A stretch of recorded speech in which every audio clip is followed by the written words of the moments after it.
Okay, I have some supplies here that I'm going to use to make a fall themed card. I don't have a complete idea yet, but I have some ideas. And I'm going to start with this stamp on some Canson watercolor paper. And I think I'm going to use my Karen markers. I don't know if they're called watercolor markers, but my Karen markers.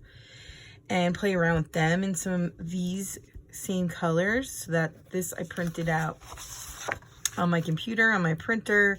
This is a Traci Reed collection called, I think it's Autumn Glow.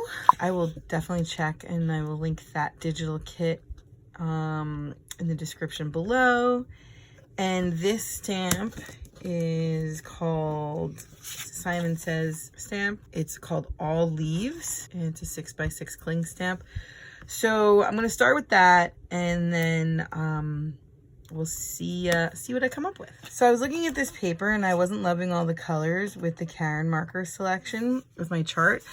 So then I took out this chart. Now I haven't really used these. These came as a deal with the Ohuhu alcohol markers that I bought. I think I'm gonna give them a shot because I kind of like some of these deeper greens. This color chart is weird. I wish that the same tones were on there. I'm gonna go through these and pick out some colors. Hey, if you like my content, please like and subscribe so you can get more crafty fun.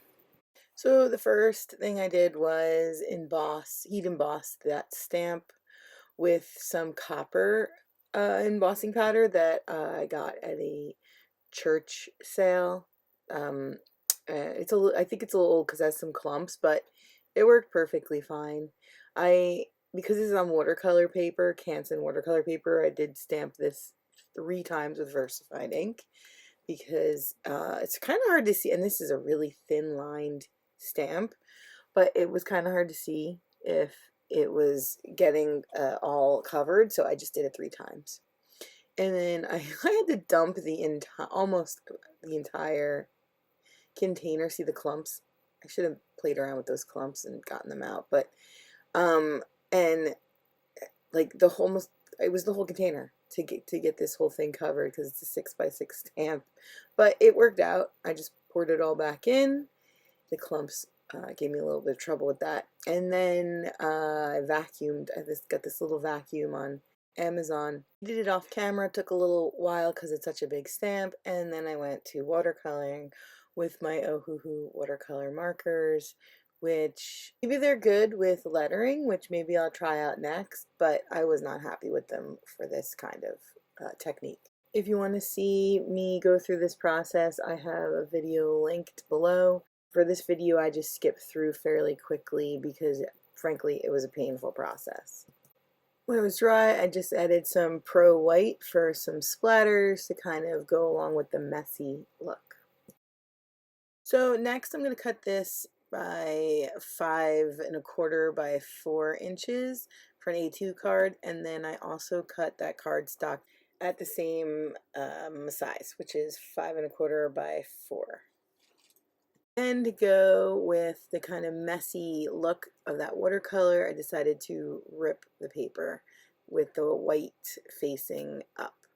And I ended up using, I think, the other side of that paper too, because I ended up making 2 cards out of this panel that I spent probably an hour making because of those markers.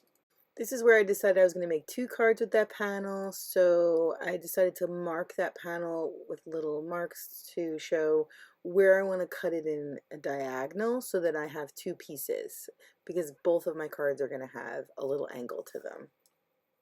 So I just lined up the 2 little marks that I made and sliced it in half. And then, I just had in my mind what I wanted to do, but I wasn't 100% sure. Once I lined it up, I saw that the 2 ripped edges and then another color in between was going to be a great spot for a sentiment. That color, blue, is also from the digital kit that the plaid was in, so I printed half a sheet of that and cut it so that it would have a little border, so it was 4 by 5 1/4. Inked the edges really quick and then just adhered it with double-sided tape. and then put my little ripped pieces in.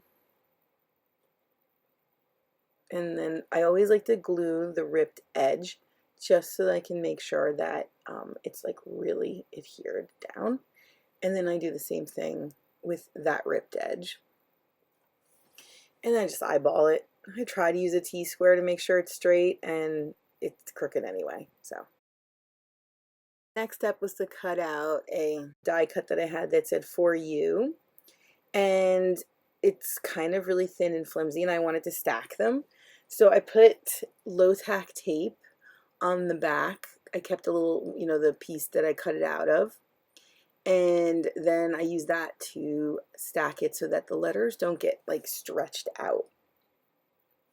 I'm using, I go back and forth between the Barely glue and art glitter glue. I know they're both the same, seems like. I don't like one more than the other. I really want to try the Nuvo glue next. That's on my list for my next shopping haul, possibly. And I only did 3 stacks, so 2 white stacks, and then I'm going to add the gold on the top. But I find that putting it back in the one piece of die cut spot, the negative, really helps the letters not stretch out when you're stacking them. And they just pop out because it's low tack tape. Actually, you can even put like, stick the tape to your pant and then pull it off, and then it'll even make it less tacky. And then just a little glue, and the only thing I still added to this card after this was some gemstones, really small gold gemstones. I just felt that the card needed just a little bit more to go with that gold. I probably could have also added gold splatter as well, but I like the rhinestones. They're cute. And that is card 1.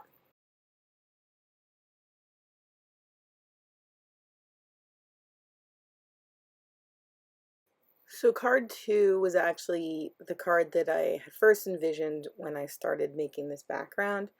That slice is a little bit bigger, and I decided to do a double ripped edge with another piece of that blue to give it a little more texture and interest.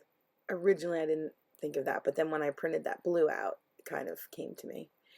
And then I had used double stick tape, but I thought it needed a little extra glue for all the ends. And then I die cut Grateful out of the gold again, and then the shadow layer that this die cut had, I used that same blue. But I felt like that blue needed, just like I inked it on the other card, I feel like it needed something, so I just put a little black marker around the edge and then popped it up with some foam tape.